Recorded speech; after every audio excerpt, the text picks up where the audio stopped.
Listen. So Primate's my first horror movie of 2026 that has a killer chimp taking out the family that adopted him when he gets infected by rabies. No. Now, at one point, there was another horror movie that was like a Megan spinoff named Soulmate that was supposed to come out alongside Primate, but I don't know, they didn't want movies that rhyme together to be out, so now that one doesn't even have a release date. As for this one, I was able to catch Primate on a Prime theater since Avatar still has all the Dolbys, and it was pretty decent. The characters are just as dumb as you expect them to be for a January horror, but it was a bit more brutal than I expected. Really, the selling point for this is that they took an evil chimp and have him doing a montage of all of the famous movie killers we've seen, from The Shining to having a score that sounds like Michael Myers, to the point that they even homaged Gordy from Nope, down to covering his eyes. Word for word, bar for bar! Personally, I would give it a renta, even though it wasn't a bad night in the movie theater, so if you're interested, check it out. Now, full spoilers. Let me explain. Our mom rescued him, and now he's part of our family. So the opening text is talking about rabies and how it goes back to 2300 BC, and it points out how the infected react to water and how you only have 48 hours to treat it.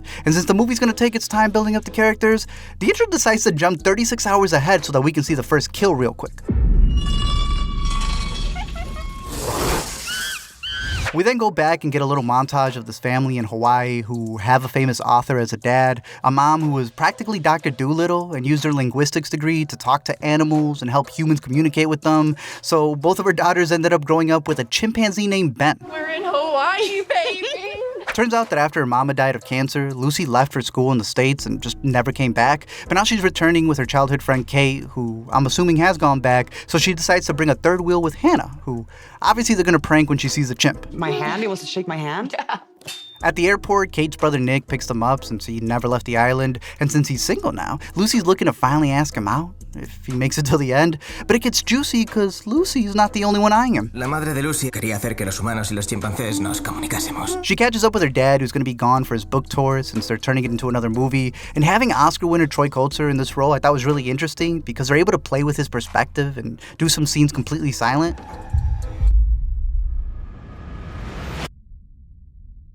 So later on, I could hear the couple in the back yelling, "Run!" Lucy goes to talk to her sister Erin, who's mad at her because she went MIA. But when you really think about it, Ben's also her little brother, so he's also upset that she's been gone, but at least he got a gift. Ben, miss. At nighttime, Hannah ends up being the first to see Ben get really aggressive, but they just chalk it up to her being a stranger to him, so the dad uses his magic whistle and just locks him up. Turns out that he did get bit by a mongoose, so the dad sends it to the vet to get tested, but Ben's being a little bit of a liar to him and tells him that he wasn't being a Curious George in the neighbor's yard when he clearly was.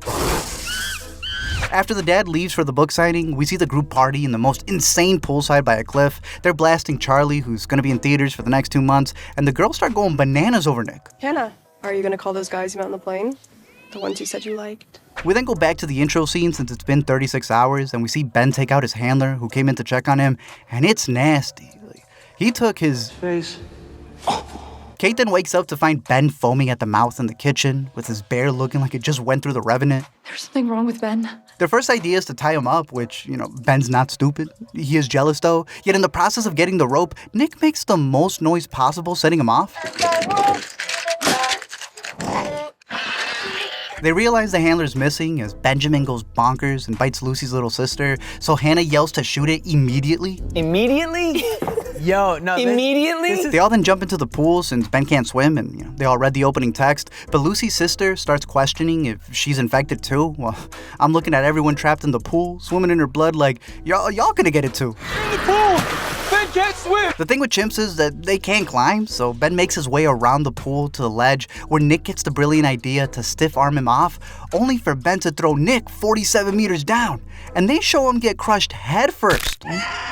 And this sick chimp laughed. After a while, Lucy decides to sneak out of the pool because it looks like Ben is zoning out, and she's risking her life for a floaty for her sister. She then tries to double back to get her phone, but it's a horror movie, so of course it starts ringing right at that moment, but with a quick distraction from Kate, she's able to take it and make it back. Try recent calls.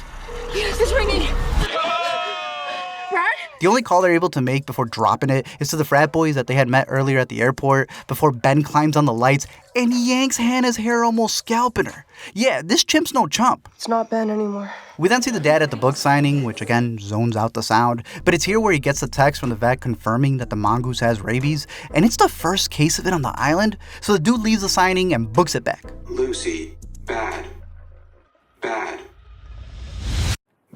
Ben then disappears, so Lucy and Kate get out of the pool to go find their phones, but this dude can be anywhere. They end up finding the phone in the living room, but Bigfoot Lucy over here decides to step on everything, causing the TV to turn on at full blast to Dora. Obviously, that causes Ben to bust in like the Kool-Aid Man and turn it off, and then starts creeping on them in the closet where they're hiding. And this is where you start seeing some of the big horror homages. He's doing the Shining bit through the door, they're sprinkling in a little aliens in Jurassic Park, the director had mentioned calling out Friedkin, and he even shouts out Mary Lambert, who directed one of his personal favorites, Pet Sematary, by naming the vet Mary and the handler Lambert. Like I mentioned, their music sounds just like Halloween. But then you have to add the practicals to it, because it turns out that Ben is a guy in a suit. Pretty much they claim that they didn't use much CGI and instead had puppets for the close-ups of the face and a movement actor named Miguel who was in a chimp outfit. And this closet scene would have been the first time that the actor saw him face to face. It's also interesting because of the director's love for Stephen King's Cujo, about a St. Bernard that gets infected and just starts killing people. And so he wrote a script 15 years ago, all set with a group being stuck inside of a pool in order to survive. And I haven't seen one of his last ones, Strangers Pray at Night. Pools are his setting of choice. Eventually, he updated the script to be a chimp since, primates are in right now. But it kind of goes deep, especially if you take a lot of the things that Nope was talking about, because not only is it homaging the classic cinema killers, but it's also homaging some of the first films shot in the US called Monkey Shines that captured a figure in motion. That eventually inspired George A. Romero's movie about a smart service monkey that loses it. So, one, I really got to finish that Nope video. And two, it's a nice shout out to cinema and horror. Not only are the most famous killers referred to as rabid animals, but making the chimp a guy in a suit adds to the similarities and makes him feel human-like on purpose. He becomes a true primal killer.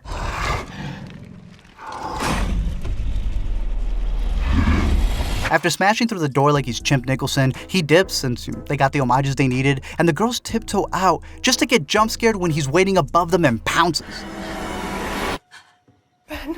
For the record, I think that Kate is the best character since she actually doubles back for her friend and is the one holding the door to keep him in.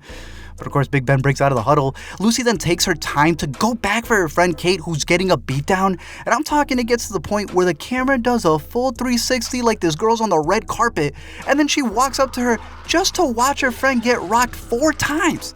It's so bad, her nemesis Hannah had to go save her. Hannah then ties him up to get him in the pool, but they're pulling every which way but loose, so of course Ben wins the tug-of-war. What's up?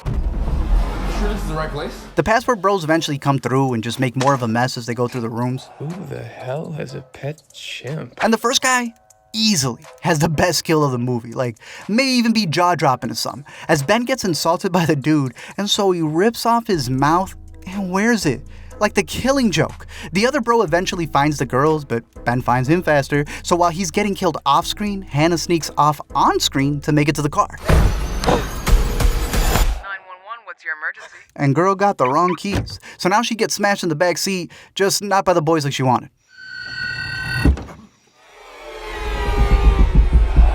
He found me.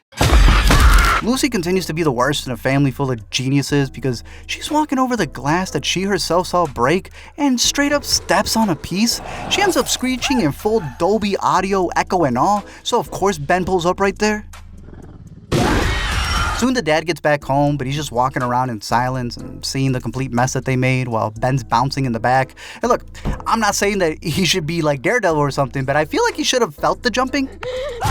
Lucy then gets dragged to hell and he starts pounding on her, which should have ended the movie right then and there, credits, but they start giving Ben a heart and he stops. And it's almost like the little chimp brother is still somewhere in there, looking at the sister that he loves and that he's missed. It's me, Jessica. I'm in here. And then he remembers that siblings also fight. The dad then walks in to find a boy in his daughter's bed, which really pisses him off because he's dead. Meanwhile, the sister still won't listen and almost gets her neck snapped by Ben before the dad comes in and has to blow the whistle on him. They then duke it out with the dad getting bit, making that 2 that he's infected, while Lucy runs in to doink him with a shovel, so he straight up chimp slaps her. The dad then stabs Ben in the heart with a bottle so he knows they've been drinking, but the family starts toasting before the guy's even dead.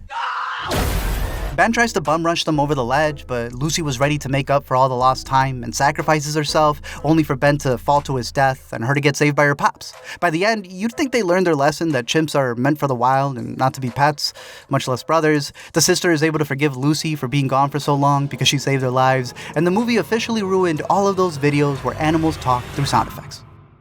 Anymore. door. You hear sound? Dad.